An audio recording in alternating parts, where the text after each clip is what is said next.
Welcome back, everybody, for another deep dive. Right. Today we're going to be looking at something pretty interesting, a book that uses a really unique metaphor to talk about something incredibly complex, and that's the human mind. Right. We're going to be diving into excerpts from Dan Weber's Surfism, The Fluid Foundation of Consciousness. Okay. And believe me, it's just as thought-provoking as the title suggests. It is. It really is. It's always a challenge, as we've discussed before, to find the right language for these big concepts, intangible concepts. Right. And I think Weber's use of the surfing metaphor is surprisingly insightful. Yeah, and it really gets at this, different way of thinking about consciousness. Yeah. And so the core idea here is that surfing, with its constant dance between balance and motion and these powerful natural forces, can actually help us understand these two kind of key paradigms that our minds are always working with, and that is the spatial and the temporal. All right, so first things first, got to ask, why surfing? Why this metaphor? Well, Weber argues that, while there are other metaphors out there for self-mastery, like painting or horseback riding, I can see those. surfing just offers a way more dynamic way to really grasp the complexities of consciousness. Interesting. Is it because it's all about fluidity and balance? Exactly. And it's not just about being on the wave. It's No. about understanding all the forces that are at play beneath the surface. Ooh, I like that. Like you've got the currents, the reef, all the things that are actually shaping that wave.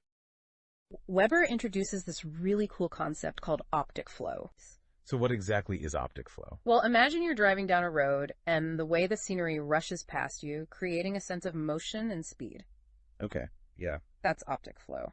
Weber argues that this feeling of movement, this change in our visual field over time, is actually the foundation for how we build our sense of the physical world. Wow. It's through movement that we understand space, not the other way around. So instead of thinking of space as this static container Right. that we exist in, Yeah. it's more like something that emerges from our movement through it. Exactly. And this idea that motion is ontologically prior to space, as Weber puts it.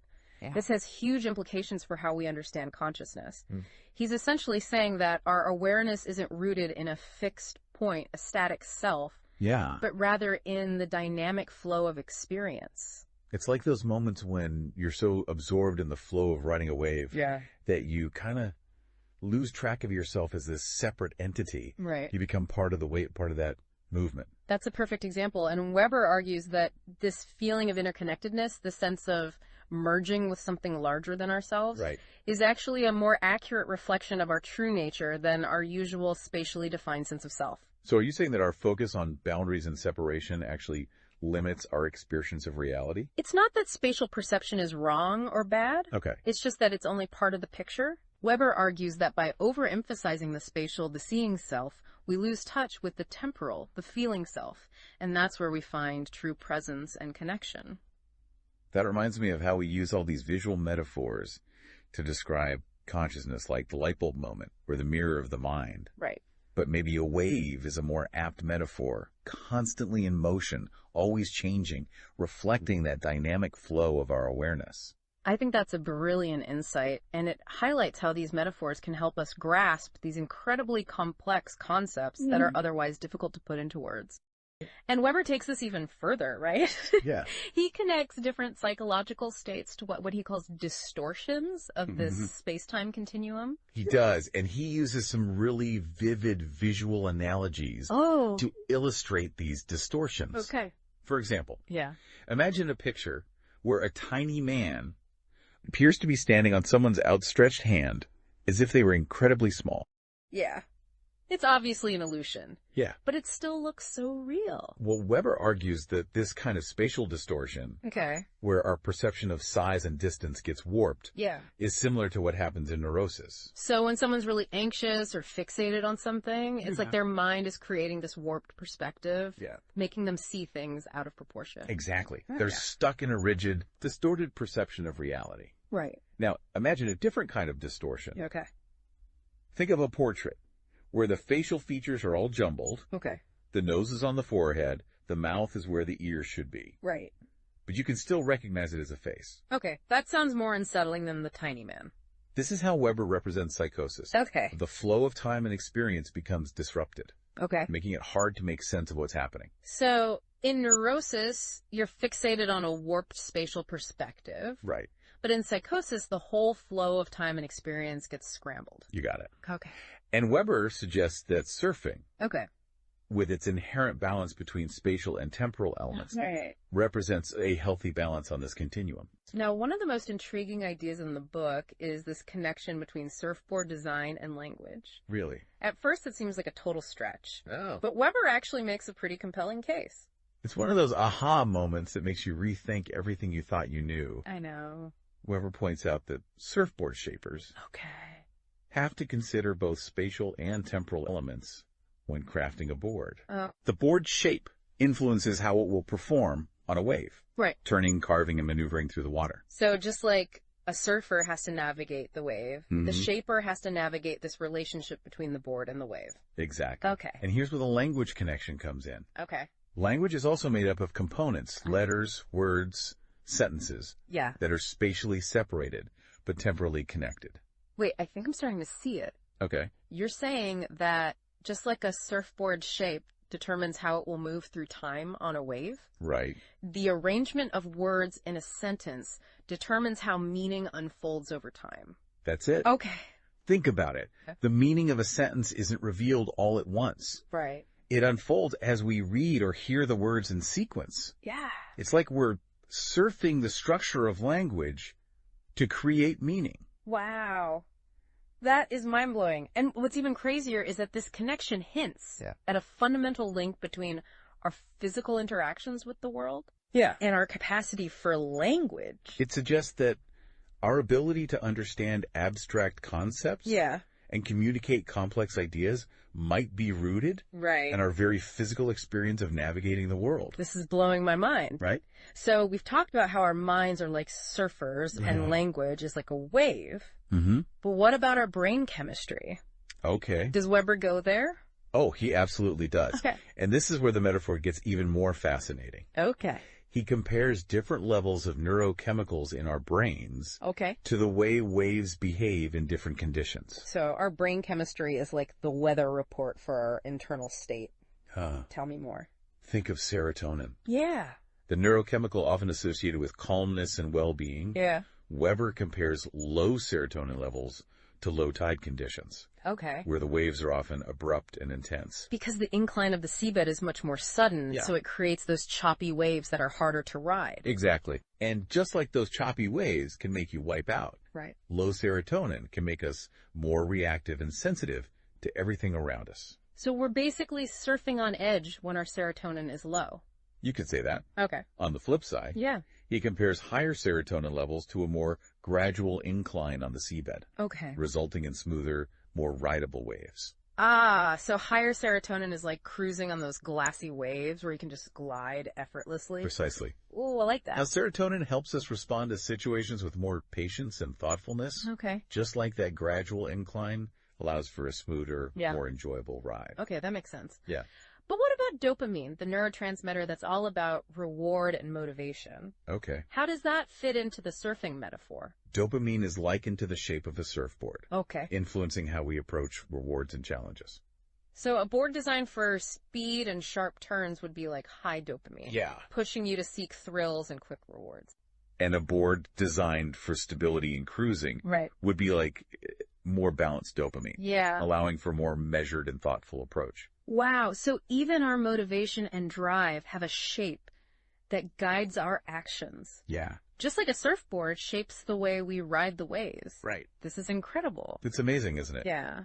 Weber's metaphor really illuminates Yeah. how our internal chemical states can influence our experiences and Yeah. behavior in ways that mirror Yeah. the external physical conditions we encounter. It's like our minds and bodies are constantly interacting with the world around us, and Yeah. this interplay shapes our reality in these profound ways. Now, before we get completely swept away by these amazing insights, Okay. I have to ask about something that really caught my attention. Okay. Weber's suggestion that different surfing maneuvers actually reflect different intellectual processes. He talks about the phases of penetration and release in surfing. Are you saying that how we think is like how we surf? It is. Okay. And this is where the connection to brainwave activity emerges. Okay. Concentration, that's the penetration phase, Okay. is like actively steering the surfboard, Okay. engaging with the wave in a focused and intentional way. Okay, I'm with you. Okay. So when you're paddling hard to catch a wave Yeah. or making a sharp turn, Right. that's like your brain firing on all cylinders, Mhm. super focused and engaged. Exactly. Okay. Weber links this to higher frequency brainwaves Okay. that are associated with focused attention. Right. But then there's the release phase, Okay. which is more about letting the wave guide the experience. Okay. It's that feeling of flow and surrender. Ah, I see what you mean. Okay. Like when you're cruising down the line, Yeah. just feeling the rhythm of the wave Right. and enjoying the ride. Yeah. You're not overthinking it. Right. You're just in the flow. Right. Okay. And Weber connects this to lower frequency brainwaves Yeah. that are associated with relaxation and contemplation. So he's saying our mental activity has a kind of rhythm and flow. Right. Just like a surfer moving between moments of intense focus Right. and effortless surrender. Right. That's fascinating. And what's really mind-blowing Okay. is that he suggests this back and forth Okay. between concentration and contemplation Yeah. is actually essential for creativity and insight. Whoa, hold on a second. Yeah. Are you saying that our best ideas come from this dance between focused effort and letting go? It really is. That's pretty profound. It suggests that our most creative breakthroughs often happen Okay. when we allow ourselves to step back from the problem, Right. to let our minds wander, Yeah. to trust our intuition, and let those lower frequency brainwaves do their thing. Wow. This is making me rethink my whole approach to problem solving. Yeah. Instead of forcing a solution. Maybe I need to learn to ride the wave of my thoughts more. Exactly. Okay. It's about finding that sweet spot between active engagement Right. and receptive surrender. Okay. Just like a surfer mastering the art of riding the wave. This has been incredible. I can't believe how much insight we've gained Yeah. from this surfing metaphor. Right. It's like a whole new way of understanding how our minds work. And this is just the beginning. Oh, really? Weber goes even deeper, Okay. exploring how the boundaries of the surf zone can be used to represent Okay. the different boundaries of the self. Okay, now you've really got my attention. Yeah. Tell me more about how wiping out and paddling out to the open ocean can help us understand who we are. This is where things get really existential. Okay. Weber uses the surf zone Yeah. with its very real boundaries and dangers Right. to explore the different boundaries of the self. Okay, so we're talking about the boundaries between who we are and the vast ocean of experience that surrounds us. Exactly. And the first boundary Weber explores is the one we encounter when we wipe out. Ouch. I can practically feel that metaphor. Right. Being tumbled around underwater, Yeah. disoriented and unsure which way is up. Right. It's happened to all of us. And it's not just physically disorienting. Right. Weber suggests that wiping out can symbolize a loss of self, Okay. a moment where the boundaries between your inner experience and the external forces acting on you Yeah. become blurred. So it's like you're no longer in control. Right. You're just at the mercy of the wave, tossed around with no sense of who you are or where you're going. That's a great way to put it. Yeah. You're completely submerged in the experience, unable to differentiate between what's you and what's not you. Yeah. And what about the other boundary Weber talks about? Okay. The one we encounter when we paddle out into the open ocean. That's a powerful image for the search for meaning without a cultural framework. Okay. Imagine paddling beyond the break, Yeah. leaving the familiar landmarks of the shoreline behind. It's like venturing into uncharted territory. Right. Where the familiar rules and structures no longer apply. Exactly. And just like a surfer needs a reef or a sandbar Yeah. to create a wave, Yeah. our individual sense of self needs the structure of shared culture and values to take shape. Because without those shared reference points, we can feel lost and adrift. Yeah. Like we're paddling in an endless ocean with no destination in sight. It's like trying to surf on a flat sea. Right. Without that structure to push against, to define our boundaries, Yeah. we can lose our sense of who we are and what we stand for. Okay, that makes a lot of sense. Yeah. So wiping out represents this loss of self in the face of overwhelming experience. Right. And paddling out to the open ocean represents the challenge of finding meaning without those cultural anchors. You got it. Okay. Now, there's another fascinating parallel that Weber draws Okay. between the surfer's visual perspective and the feeling of the surfboard underfoot. Oh, this is where it gets into the whole mind-body connection, right? Weber uses this to illustrate the tension between our conscious control, what we see and think, Right. and our intuitive understanding, Right. what we feel and sense in our bodies. So the visual perspective, which is often associated with the ego and our conscious mind Right. represents those parts of ourselves that are trying to control and make sense of our experience. Well, the feeling of the bored, which is more primal and instinctual, Okay. represents a deeper, more intuitive way of knowing Yeah. that's often beneath the surface of our conscious awareness. It's fascinating how Weber uses this simple image to capture the complex interplay Right. between our rational minds and our gut feelings. It's like our minds are constantly trying to balance Yeah. these two ways of being in the world. Right. The thinking mind trying to analyze and understand, Right. and the feeling body Right. responding to subtle cues and signals Yeah. that we might not even be consciously aware of. It's like that saying, think with your head, feel with your heart. Yeah. Weber's just given us a brilliant surfing metaphor to illustrate it. Exactly. This makes me wonder, though, where does the idea of spirit fit into all of this? It seems like such a big concept to try and capture with a surfing analogy. You'd be surprised. Okay. This is where the metaphor really expands beyond the individual self Okay. and connects to something much larger. Okay. He likens spirit to a swell traveling across the open ocean. So instead of being confined to a specific location, Right. spirit is more like this powerful force that's constantly moving and evolving, Yeah. connecting everything together. Exactly. It represents this continuity of consciousness, Okay. this energy that flows through time and space, connecting us to something greater than ourselves. It's like how a swell can travel thousands of miles carrying energy and information across vast distances. Right. Our spirit, in a sense, does the same thing, Yeah. connecting us to a shared human experience that transcends individual boundaries. That's beautifully put.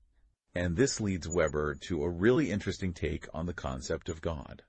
I'm intrigued Yeah. because when most people think of God, Right. they picture some kind of supernatural being sitting up in the clouds, Yeah. judging us. Right. Yeah. But Weber throws that image right out the window. Okay. He describes God not as a supreme being, Okay. but as a transcendent relationship with the present moment. Okay, so less about believing in something outside of yourself Hmm. and more about experiencing a deep sense of connection and unity with the flow of life right here, right now. Exactly. Okay. He argues that this sense of connection Yep. isn't about following a specific religion or dogma. Okay. It's something we can all experience when we let go of our need to control and just surrender to the flow of experience. So the surfer's faith isn't about believing in a set of rules or doctrines. Right. It's about trusting their ability to ride the wave, even when things get challenging and uncertain. Right? It's about having faith in the process, even when you can't see where it's taking you. And that trust, Yeah. that willingness to surrender to the flow, Yeah. is what allows the surfer to connect to something greater than themselves, Right. to tap into that energy and wisdom that exists beyond the boundaries of the individual ego. Wow, that's such a powerful and liberating way to think about faith and spirituality. Yeah. It's not about dogma or belief. Right. It's about experiencing this profound sense of interconnectedness with everything. And what's really beautiful is that this sense of interconnectedness isn't something that's reserved for surfers or spiritual seekers. Right. It's something that's available to all of us Right. in every moment. It's about finding that flow state in whatever we're doing, Right. whether it's riding a wave, Yeah. writing a song, having a conversation, or Yeah. simply taking a walk in nature. Exactly. It's about waking up to the magic of the present moment Yeah. and realizing that we're all part of this incredible web of life Yeah. that's constantly unfolding. I love that. It's so easy to get caught up in our heads, Right. worrying about the past or stressing about the future. Yeah. But Weber's reminding us that the real juice of life is in the present moment. Absolutely. Oh. And this is where things get really interesting. Okay. The book argues that this emptiness, Mm-hmm. it comes about because we're looking at presence from the wrong perspective. Okay. We're so focused on where we are that we completely miss out on the richness of how we're experiencing the world, Okay. the temporal dimension of presence. So it's not just about our location in space, Right. but about our connection to the flow of time and experience. Exactly. And he uses the surfing analogy again to explain this. Okay. Think about it. A surfer doesn't just exist on the wave. Mm. They become part of its movement, its energy. They're constantly adapting to the changing flow, surrendering to the force that's carrying them forward. And that's where true presence lies. Wow. Not in clinging to our physical boundaries, but in embracing that temporal flow of experience. Okay. You know, letting go Yeah. and riding the wave. I like that. Yeah. That's a good analogy. Yeah. So if we're constantly mapping our surroundings and losing touch with that flow, how do we get it back? Is that where meditation comes in? Yeah, you're right on track. Weber suggests that meditation can be a way to kind of reclaim that presence by shifting our focus away from the spatial, towards that immediacy of experience. So letting go of that need to constantly map and categorize everything and just be in the moment. Exactly. He describes it as like a retreat from the spatial world, letting our awareness kind of merge with our surroundings, almost like dissolving the boundaries between the observer and what's being observed. Oh, that reminds me of those optical illusions where you can't tell where the shape ends and the background begins. Right, exactly. It's like we step out of that rigid, spatially defined sense of self into a more fluid, interconnected experience. But how does that tie back to optic flow? I mean, if you're closing your eyes and meditating, aren't you like cutting off the visual input? That's a great question. And Weber's answer might surprise you. He suggests that even though we're not processing optic flow actively during meditation, the practice itself helps to recalibrate our relationship to time and perception. So it's like giving our brains a break from that constant mapping and allowing them to reattune to the flow of time, even without the visual cues. That's a perfect way to put it. And as we get more comfortable with this state of no space, this merging of subject and object, we start to experience a heightened sense of immediacy, of simply being, which lines up perfectly with what Weber's saying about optic flow being the foundation of presence. Yeah, it's like we're retraining our brains to access that primal connection to the present moment, the one that gets kind of overshadowed by all the spatial mapping we do every day. You got it. And that leads us to another fascinating idea Weber explores: transcendence. Okay, now we're getting into the deep stuff. What does Weber say about transcendence? Well, he challenges this common belief that transcendence is about feeling like interwoven with everyone and everything, as if it's the spatial connection to the vastness of the universe. Yeah, I've heard that idea before, like becoming one with the cosmos, right? Exactly. But Weber proposes a total shift in perspective. He argues that true transcendence isn't about spatial connection at all. Instead, it's about connecting to the present moment, to that state of no space where the boundaries of the self dissolve, not into the universe, but into the immediacy of now. Whoa, that's mind-bending. So it's not expanding outward into the cosmos, but deepening inward into the present experience. Exactly. And Weber points out how our language often fails us when we try to describe this experience. Phrases like interwoven with everything, it's just our left brain, the part that loves to create narratives, trying to make sense of something that defies spatial categories. Like our words are too clunky to capture that essence of no space. Right. And Weber argues that this illusion of spatial connection can actually lead to a misunderstanding of transcendence. We might start to believe that consciousness itself is everywhere, like some kind of cosmic soup. But just because we're all experiencing time together, it doesn't mean we're all in the same space, right? Exactly. Space is divisible, even if consciousness isn't. So if transcendence isn't about spatial connection, what is it about? What are we connecting to? Yeah, that's the big question. Weber suggests we're connecting to what he calls the ancestral spirit. It's like this timeless essence that flows through us, connecting us to this continuum of life that goes way beyond our individual existence. Wow, that's a powerful image, like tapping into this deeper current that unites us all beyond the limitations of space and time. Yeah. But what does all of this mean for us, like on a practical level? Good question. How can we actually cultivate this kind of awareness in our everyday lives? Well, Weber argues that this shift in perspective, this connection to the ancestral spirit, it can lead to a huge transformation. In what way? In how we see ourselves and the world around us. Okay. He even suggests that the evolution of consciousness itself might be tied to this process. That's a pretty bold claim. It is. How does he connect consciousness to this ancestral spirit idea? He points out that only creatures that move through their environment actually evolved nervous systems. Interesting. And he suggests that the brain might have actually internalized movement as a way to understand and interact with the world. So our ability to move, to experience the flow of our surroundings could be directly tied to how consciousness developed. That's the idea. Wow. And he uses the example of shark embryos to illustrate this. Okay. So before their nervous systems are fully developed, these embryos, they move rhythmically inside their eggs, guided by their muscle cells. Interesting. But once that nervous system kicks in, the brain takes over and integrates that rhythmic movement into a much more complex system of perception and action. It's amazing to think that the brain might actually be learning from the body's experience of movement. Yeah. that our understanding of the world is shaped by this constant dance between movement and perception. Exactly. And Weber argues that this process of internalizing movement, it continues throughout our whole lives. So it's not just limited to early development. Think about like a skilled athlete Okay. who can anticipate their opponent's moves. Right. Almost like their brain is simulating the action before it even happens. That's wild. They're tapping into that deep connection between movement, perception, and consciousness. Okay, so let's recap for a second. Okay. We've explored how surfing can be this metaphor for consciousness. Right. How optic flow shapes our sense of presence, and how that purely spatial understanding of reality can actually limit our experience. Exactly.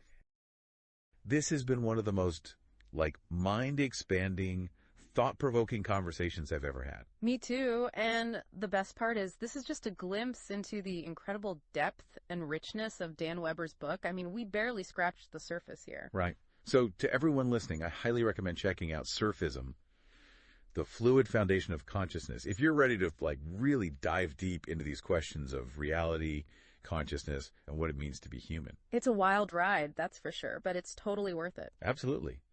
And hey, maybe this deep dive will inspire you to catch a few waves of your own, both literally and metaphorically. Thanks for joining us on this incredible journey, and until next time, keep riding those waves of curiosity and exploration.